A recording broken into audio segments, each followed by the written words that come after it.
Red Blue JD. Ndagusuhuje kandi ngo ikaze mu kiganiro sobanukirwa ukurikira kuri 91.5 ndetse no kuri wa 3 akadomo Isango Star akadomo rwa.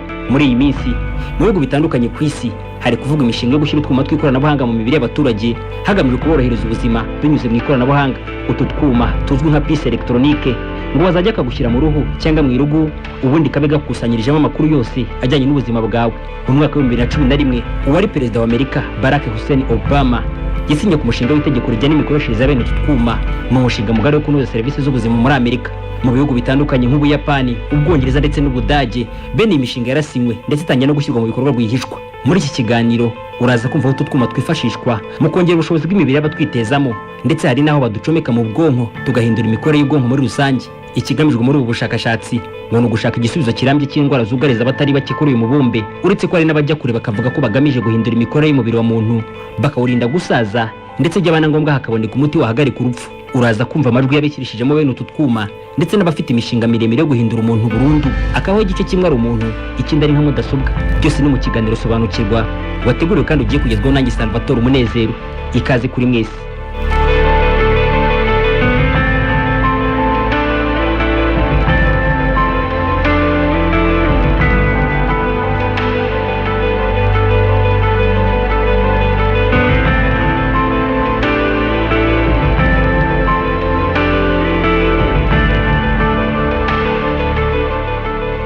Hari ubushakashatsi bumaze iminsi bukorwa mu laboratoire y'ibigo by'ubushakashatsi bikomeye ku isi bujyanye no kureba uburyo ikoranabuhanga ryavanwa mu bintu rikazanwa mu bantu. Inkomoko y'ubu bushakashatsi ngo ni inyota y'ikiremwa muntu yo guhangana n'ikibazo cyo gusaza benshi kuri bafata nk'indwara. Abatuye isi barifuza guhindura umuntu ku buryo azaba hatarwara indwara n'imwe ndetse akabaho budasaza. Bene ubu bushakashatsi hari naho bugeragezwa ngo barebe nimba byashoboka ko bakumira urupfu ubundi mu minsi iri imbere umuntu akajya yiberaho by'iteka ryose nta rupfu yikanga imbere ye. She work girl, she work the pole, she break it down, she take it low, she find it, she bout to go, she doing a thing out on the floor. Her money, she make it look at the way she shake it, make you want to touch it, make you want to taste it. How you lustin' for it, going crazy, face it now, don't stop, get it, the way she shake it. Bamwe muri twe bahangayikishijwe no gushaka umuti ubuza abantu gusaza ndetse no gupfa, mu gihe abandi bahangayikishijwe n'umubare w'abatuye isi ukomeje kwiyongera ku buryo bukabije. Benshi muri bagenzi bacu cyane cyane abibwira ko bakomeye ndetse bafite buri kimwe cyose ku isi ntibiyumvisha ukuntu umunsi uzagera byose bakabisiga kuko ubuzima bwabo buzaba bugeze ku iherezo. Abahanga bakomeye, abaherwe ndetse n'abafite ubutegetsi mu ntoki zabo bahangayikishijwe bikomeye n'ikibazo cy'imyaka, ari nayo mpamvu barimo gukora uko bashoboye kose ngo bahangane n'iki kibazo. Gabriel Dorothy ni umushakashatsi mu bijyanye n'imikorere y'umubiri wa muntu, nawe ari mu itsinda ry'abashakashatsi barara badasinziriye bashaka umuti wakumira gusaza. Icyo nakubwira nuko ibi byo gutekereza ugusaza nk'uburwayi byatangiye kuva na kera. Sinzi aho byaturutse ariko abantu bamaze igihe kitari gito batekereza ku buryo bwo kurwanya ubusaza bakoresheje ikoranabuhanga ryose rishoboka. Niba udashaka gusaza rero ugomba kubifata nk'indwara, noneho hagakurikiraho ikijyanye no gushaka uburyo bwo kuvura iyo ndwara.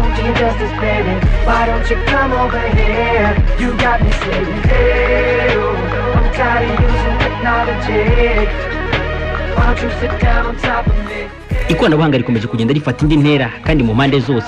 Ikoranabuhanga ryahereye mu nganda rigenda ryinjira mu mpande zitandukanye z'ubuzima ku buryo noneho kuri rimaze kugera mu buvuzi. Ikoranabuhanga mu buvuzi ubwaryo si ikibazo ni uburyo ikoranabuhanga ryatangiye gukoreshwamo buteye impungenge abatari bake ku isi.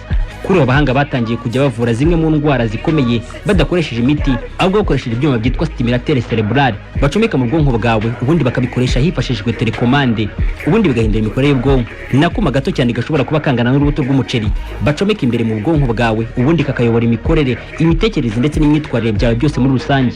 Ku barwayi b'indwara zimwe na zimwe zisinziriza ibice by'umubiri nka paralyse, akakuma iyo bakakije kuri telekomande ibice by'umubiri byawe byose birongera bigakora nk'ibisanzwe ariko bakazimya ukongera ukagagara nk'uko wahoze.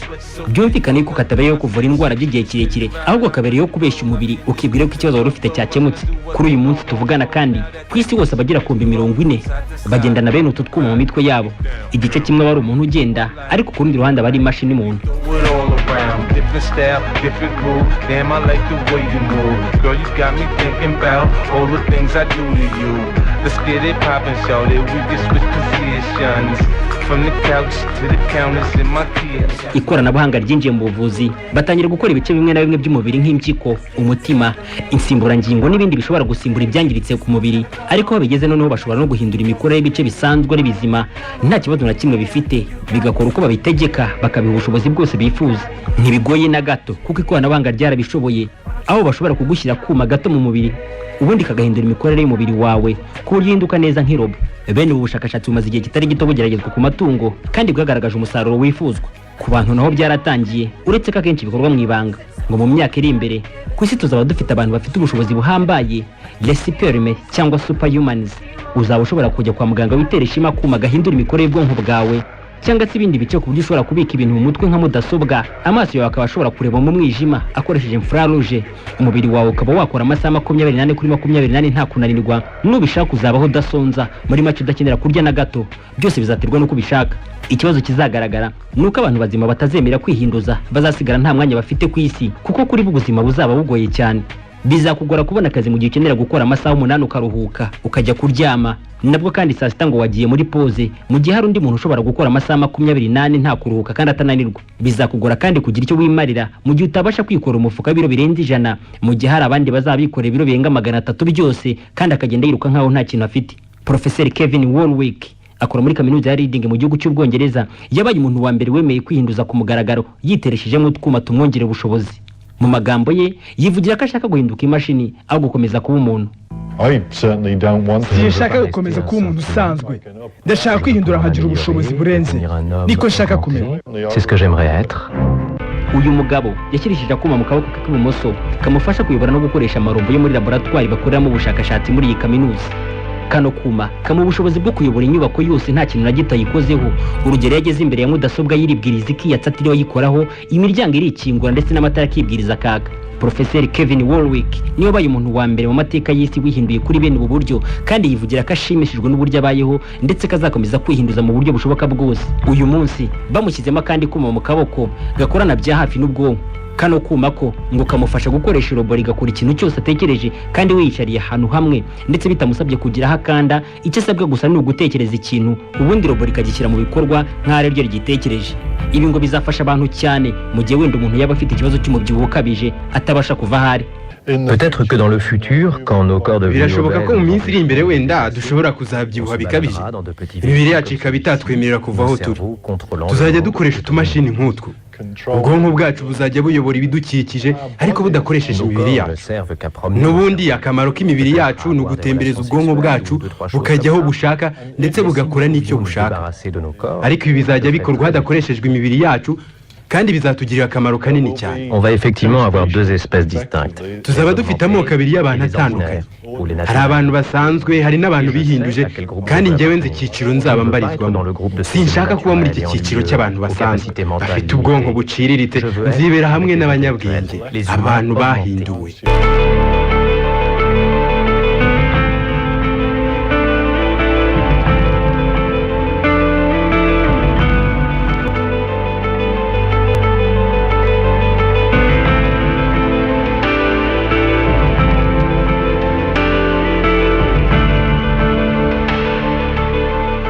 Tekinoloji zijyanye no guhindura abantu zahereye muri Amerika mu basirikare b'iki gihugu babaga barakomerekeye ku rugamba mu bihugu nka za Afghanistan ndetse na Iraq.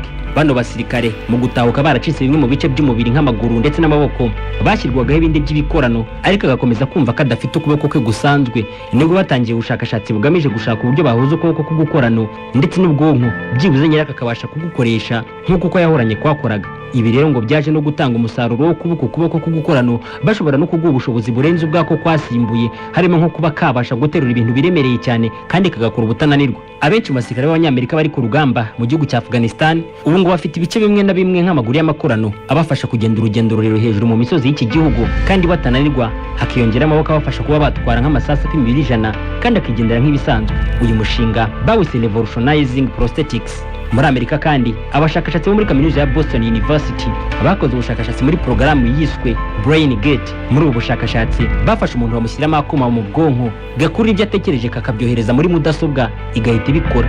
Uyu mugabo yitwa Matthew Nagel afite ubushobozi bwo gukoresha mudasobwa atayikozeho, ahubwo ibyo atekereje bigahita byikora. Akuma kamucometse mu bwonko gasoma ibyo atekereje, ubundi kagahita gatanga komande kuri mudasobwa nayo igahita ikora ibyo ibwiwe nta kuzuyaza. Ashobora kwatsa no kuzimya amatara yo mu nzu ntacyo avuze nta n'icyo akoze.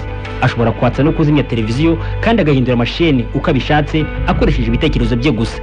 Kuri uyu munsi abahanga bashobora gushyira kuma mu bwonko bwawe kakabutegeka ndetse kakayobera imikorere yabwo, byabaye ngombwa kakaba kahindura uburyo bwari busanzwe bukoramo kakabwongerera ubushobozi butari busanganwe. Birashoboka kandi gushyira kuma mu bwonko kagasoma ibyo ubwonko bwawe butekereje, kakaba kabibwira mudasobwa cyangwa se ayandi marobo akabishyira mu bikorwa wowe wicariye hamwe gusa ugatekereza ibintu bikikora. Ubu none igitahiwe ni uko bafata mudasobwa nyirizina bakayicomeka imbere mu bwonko, kandi nabyo ngo birashoboka ku bwa Professor Alim Louis Benabid. Peut-on mettre ushobora kwibaza uti ese byadushobokera gushyira mudasobwa mu bwonko bw'umuntu tukabwongerera ubushobozi bwo gufata ibintu byinshi mu gihe gito ndetse no kubibika igihe kirekire? Igisubizo ni yego kandi ni oya. Yego kuko ubu tuzi uburyo bwo kuba twashyira mu bwonko akuma runaka gafite amakuru runaka kandi kagakorana n'ubwonko ku buryo bwimbitse kandi nta kibazo biteje. Igisubizo kandi ni oya kuko kugeza kuri ubu ntituramenya ngo iyo mudasobwa twayishyira mu kihe gice cy'ubwonko. Pourquoi c'est non? Parce que je ne sais pas où la rebrancher. Ibi ntabwo bikanganye kuko hari ibigo bikomeye by'ubushakashatsi birimo kwiga ku cyakorwa kugira ngo nabyo bigerweho. Bamwe muri aba bashakashatsi bemeza ko mu gihe kitarenze imyaka 10 nabyo bizaba byaramaze gushoboka. Uruganda rwa Google narwo ngo rugeze kure rukora bene ubu bushakashatsi. Birashoboka ko mu minsi iri imbere bizaba bigoye kubaho udafite utwuma baguteye mu mubiri nkuko kuri ubu bigoye kubaho nta telefone ufite. Uko telefone zoroheje ubuzima muri iyi minsi no mu minsi iri imbere niko utwuma twarushaho kubworoshya. Birashoboka ko umukoresha azajya ashaka abakozi bafite utwuma dufite ubushobozi burenze kandi dukora neza kurusha abandi. Bizaba bigoye ku muntu utarihinduje kubona akazi cyangwa se kubaho mu isi y'icyo gihe. Mu isi y'ahazaza abantu benshi bazaba bagizwe n'igice cy'umuntu, ikindi gice ari mudasobwa. Rod Furlan ari mu barara badasinziriye bakora ubushakashatsi mu kigo cya NASA bugamije gufata umuntu bakabuhindura imashini. Nawe ubwe yemeza ko mu minsi iri imbere bizaba bigoye gutandukanya umuntu na computer. Aujourd'hui, c'est uyu munsi biroroshye gutandukanya umuntu n'imashini, ariko bigiye guhinduka ku buryo mu minsi iri imbere bitazaba byoroshye kubitandukanya. Bizatangira baguteramo akuma kakongerera ubushobozi bwo kubona cyangwa se bwo kumva, ariko bizageraho nushaka kugura imodoka uzagende baguteramo akuma gatuma ugira umuvuduko mwinshi wowe ubwawe. Nuko bizatangira hazabanza impinduka ntoya, ariko nyuma bizarangira usanga warahindutse imashini kurusha uko uri umuntu. Ubu tuvugana muri amwe mu makaminuza akomeye ku isi batangiye kwigisha amasomo agaragaza ko umuntu ari imashini igizwe n'udupiyese wahindura uramutse ubishatse, ndetse urupfu ngo ni indwara igiye kubonerwa umuti mu gihe kitarambiranye. Ni kimwe no gusaza, buriya ngo ni indwara kandi izabonerwa umuti. Hari igihe kizagera abantu bose batihinduje mu mibiri bapfe bashire ku isi, hasigare gusa abantu bemeye kujyana n'igihe bagafata imibiri yabo bakayivanga n'utumashini. Uruganda rwa Google ni rumwe mu zakataje ndetse rushora akayabo k'amafaranga muri bene uyu mushinga. Ray Kurzweil ni umuyobozi ku rwego rwo hejuru muri Google, ni chief engineer. Mu magambo ye rivugiye ati bitarenze mu mwaka w'2029 imashini zizaba ziruta abantu. Imibiri yacu izagenda itakaza umwimerere. Iyi mibiri dusanganywe nta kamaro izaba igifite. Tuzashyira ubwenge muri za mudasobwa zimere nkatwe. Ibi ariko bisa nkaho bizagira izindi ngaruka zirenze kure cyane izo watekereza, kuko hari abashobora kuzifashisha ikoranabuhanga kugira ngo bagere ku nzozi zabo zo kuyobora isi. None se reba nawe niba telefone yawe hari abafite ubushobozi bwo kuyumviriza ndetse no gusoma ubutumwa bwose wohereza n'ubwo wakira, ni gute bizabananira gusoma ibitekerezo byawe no kubiyobora mu gihe mu bwonko bwawe hazaba hacometsemo ibyuma ngo bigamije kukongera ubushobozi n'imbaraga? Iyi nayo iri muri gahunda bafite bidasubirwaho. Uyu ni Peter Diamandis, umwe mu bashinze Université de Singularité mu kigo cy'abanyamerika gishinzwe gukora ubushakashatsi mu isanzure. Tuzamera nk'Imana, gusa abantu ntibashaka kubyumva. Tuzaba dushobora kumenya ibyo utekereza waba uri mu Buyapani cyangwa muri Hawaii, aho uzaba uri hose ku isi kandi igihe icyo ari cyo cyose. Twese tuzaba ducometse kuri Google kandi kwivanaho bizagorana.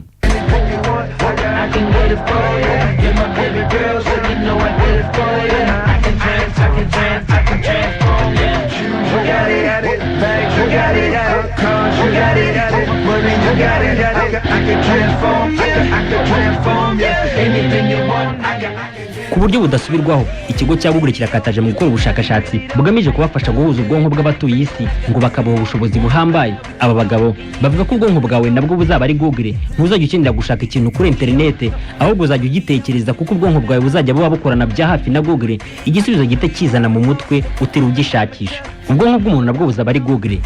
Nizo nzozi z'iki kigo kiyobowe na Larry Page. Rimwe na rimwe hari abivamo bagashyira hanze bene iyi migambi. Ubu tuvugana bimwe mu bihugu bikomeye ku isi byatangiye kwiga ku mishinga yo gushyira utwuma mu ruhu rwa buri muturage, akuma kazaba gahurimo ibyo ukenera byose, harimo nk'irangamuntu yawe, pasiporo, ikarita yo kubitsa no kubikuza, ndetse n'andi makuru yose ajyanye nawe ndetse n'ubuzima bwawe. Abemeramana bo bavuga ko iki kiri mu bimenyetso by'iminsi ya nyuma y'isi, ndetse byagiye bivuga mu buhanuzi butandukanye. Niyo mpamvu usanga ibi birushaho kubakura umutima, nyamara niho iminsi irimo kwerekeza. Kuri ubu ikigo bita Food and Drugs Administration cy'Abanyamerika cyamaze kwemeza yuko bazajya bashyira utwuma mu ruhu rw'abarwayi dukubiyemo amakuru yose y'ubuzima bwawe, ngo bikazajya byorohereza abaganga kumenya uko usanzwe uhagaze mu gihe waba urembye utabasha kuvuga. Tariki ya 12 z'ukwa 2024 igihugu cy'Ubuyapani cyatangiye kugerageza bene utu twuma bazajya bashyira mu ruhu rw'abanyeshuri kugira ngo barusheho kubacungira umutekano mu gihe bazaba bajya cyangwa bava ku ishuri. Hari kaminuza imwe muri leta ya California yamaze gupima DNA z'abanyeshuri bose, irangije bategeka ko bagomba kwishyirisha kuma mu irugu kazajya gatuma babasha kubakurikirana bari kure. Mu mwaka wa 2011 uwari perezida wa Amerika Bwana Barack Hussein Obama yashyizeho itegeko rigenga ubuzima muri Amerika, itegeko nimero HR 3200.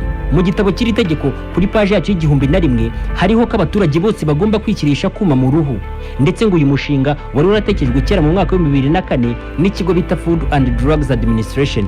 Ako kuma bakita Implantable Radio Frequency Transponder for Patient Identification and Health Information. Aka kuma kandi kongeye kuza mu mushinga w'itegeko ryiswe Affordable Health Care Choice Act 2009. Kuri page y'1006 y'uyu mushinga handitsemo ko igikorwa cyo gushyira akakuma mu mibiri y'abaturage byagombaga gutangira n'umwaka wa 2013, kandi ngo nta numwe ari wemerewe kubihakana.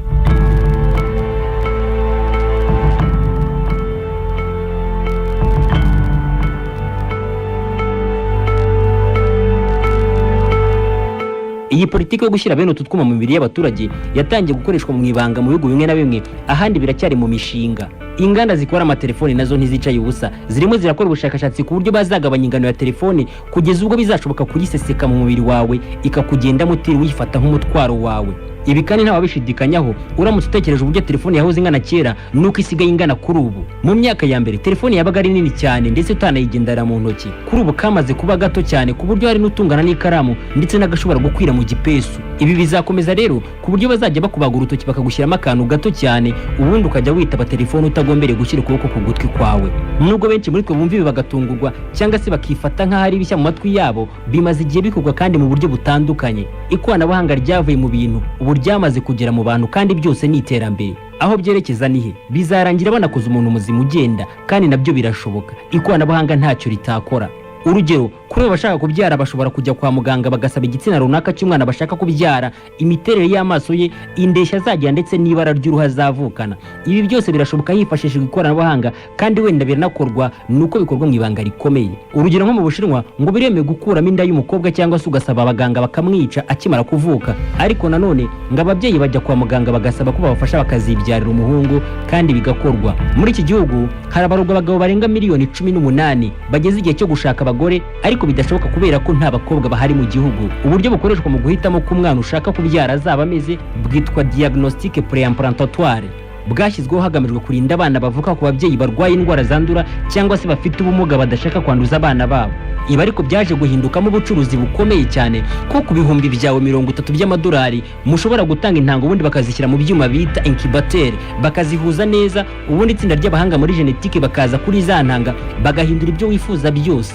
Ubwo nimba ushaka kubyara umuhungu mwiza, muremure w'amaso manini cyangwa se w'ibituza binini, uzakina football cyangwa se basket kandi neza, wakazaba azi no kwiruka cyane, afite inyinya cyangwa se ntayafite, byose barabitunganya ubundi bakagushyira mu ndigi ritunganyije neza, ukazabyara umwana wifuza.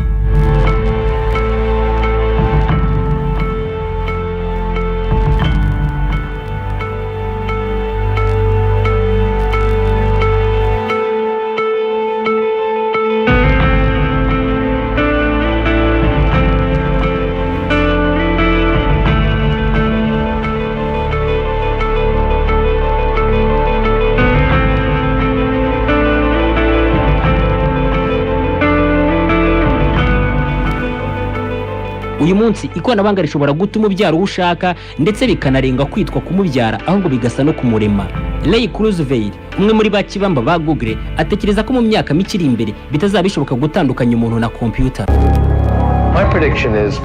Ntekereza ko mu mwaka wa 2029 za mudasobwa zizaba zisa n'abantu, tuzajya duhura nazo mu buzima, mu nzira, zizaba zimeze kimwe nk'abantu, tuzajya tuganira nazo, tuzajya dukundana nazo, tuzajya tuziyumvamo nk'uko twiyumvamo bagenzi bacu, tuzajya dukeka ko nazo zitekereza cyangwa se zifite umutimanama, nitwanga kuzizera zizajya ziturakarira. Muri rusange bazaba ari abantu bagenzi bacu. Ils se fâcheront contre nous si on ne les croit pas, et ils seront très intelligents, donc on n'aura pas tellement envie de les contrarier. Bon, d'ici 2045, notre intelligence... noneho mu mwaka wa 2045 ubwenge bwacu buzikuba inshuro amamiliyoni ibihumbi bitewe n'uko buzaba bwivanze n'amamashini turimo gukora kuri ubu. Ni impinduka turimo gukora kuri ubu ariko izagira ingaruka zihambaye. Ray Kurzweil kandi ari mu bizera yuko hifashishwa ikoranabuhanga rigezweho bizashoboka ko abantu bahagarika ubusaza ndetse nyuma n'urupfu bakazaruhagarika. Ikimenyemenye kibi, uyu mugabo ngo buri munsi amira ibinini bigera kuri 20 bigamije kumurinda gusaza vuba. Ikoranabuhanga rigenda ryimuka riva iruhande rwacu ryinjira muri twe.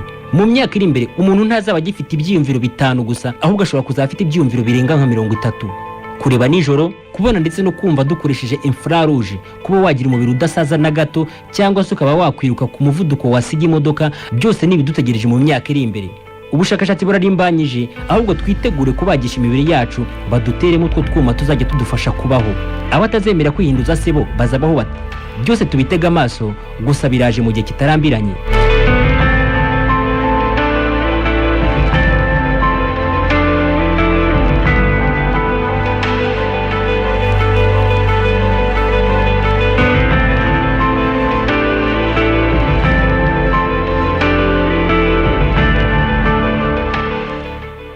Nyemerera ngushimire we twari tubanye muri iki kiganiro. Ushobora no kugiramo uruhare unyandikira kuri email salvadrich@gmail.com.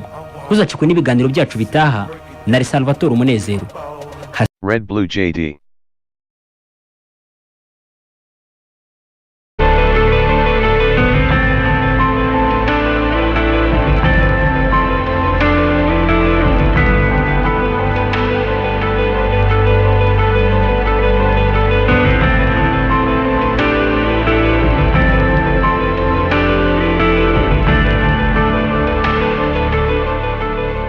Hari ubushakashatsi bumaze iminsi bukorwa mu laboratoire y'ibigo by'ubushakashatsi bikomeye ku isi bujyanye no kureba uburyo ikoranabuhanga ryavanwa mu bintu rikazanwa mu bantu. Inkomoko y'ubu bushakashatsi ngo ni inyota y'ikiremwa muntu yo guhangana n'ikibazo cyo gusaza benshi kuri bafata nk'indwara.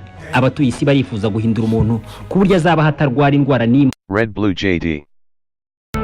Ndagusuhuje kandi ngo ikaze mu kiganiro sobanukirwa ukurikira kuri 91.5 ndetse no kuri wa eshatu @isango_star.rw.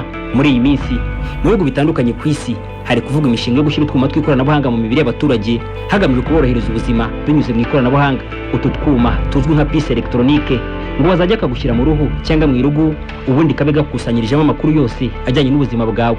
Mu mwaka wa 2011 uwari perezida wa Amerika Barack Hussein Obama yasinye ku mushinga w'itegeko rijyana n'imikoreshereze y'abene tutwuma mu mushinga mugari wo kunoza serivisi z'ubuzima muri Amerika. Mu bihugu bitandukanye nk'Ubuyapani, Ubwongereza ndetse ku isi ntibiyumvisha ukuntu umunsi uzagera byose bakabisiga kuko ubuzima bwabo buzaba bugeze ku iherezo. Abahanga bakomeye, abaherwe ndetse n'abafite ubutegetsi mu ntoki zabo bahangayikishijwe bikomeye n'ikibazo cy'imyaka, ari nayo mpamvu barimo gukora uko bashoboye kose ngo bahangane n'iki kibazo. Gabriel Dorothy ni umushakashatsi mu bijyanye n'imikorere y'umubiri wa muntu, nawe ari mu itsinda ry'abashakashatsi barara badasinziriye bashaka umuti wakumira gusaza. Icyo nakubwira nuko ibi byo gutekereza ubusaza nk'uburwayi byatangiye kuva na kera. Sinzi aho byaturutse ariko abantu bamaze igihe kitari gito batekereza ku buryo bwo kurwanya ubusaza bakoresheje ikoranabuhanga ryose rishoboka. Ndetse n'Ubudage bene imishinga yarasinywe ndetse itangiye no gushyirwa mu bikorwa rwihishwa. Muri iki kiganiro uraza kumva utu twuma twifashishwa mu kongera ubushobozi bw'imibiri y'abatwitezamo ndetse hari naho baducomeka mu bwonko tugahindura imikorere y'ubwonko muri rusange. Ikigamijwe muri ubu bushakashatsi ni ugushaka igisubizo kirambye cy'indwara zugariza abatari bake kuri uyu mubumbe, uretse ko hari n'abajya kure bakavuga ko bagamije guhindura imikorere y'umubiri wa muntu bakawurinda gusaza ndetse byaba na ngombwa hakaboneka umuti wahagarika urupfu. uraza kumva amajwi y'abashyirishijemo bene utu twuma ndetse n'abafite imishinga miremire yo guhindura umuntu burundu akabaho igice kimwe ari umuntu ikindi ari nka mudasobwa. Byose ni mu kiganiro sobanukirwa wateguriwe kandi ugiye kugezwaho nanjye Salvatore Umunezero. Ikaze kuri mwese ndetse akabaho budasaza. Bene ubu bushakashatsi hari naho bugeragezwa ngo barebe nimba byashoboka ko bakumira urupfu, ubundi mu minsi iri imbere umuntu akajya yiberaho by'iteka ryose nta rupfu yikanga imbere ye. Blowing money around. She work girl, she work the pole, she break it down, she take it low, she fine as she bout to do. She doing a thing out on the floor. Her money, she make it look at the way she shake it, make you want to touch it, make you want to taste it. How you lustin' for it, going crazy, facing now, don't stop, get it, the way she shake it. Bamwe muri twe bahangayikishijwe no gushaka umuti ubuza abantu gusaza ndetse no gupfa, mu gihe abandi bahangayikishijwe n'umubare w'abatuye isi ukomeje kwiyongera ku buryo bukabije. Benshi muri bagenzi bacu cyane cyane abibwira ko bakomeye ndetse bafite buri kimwe cyose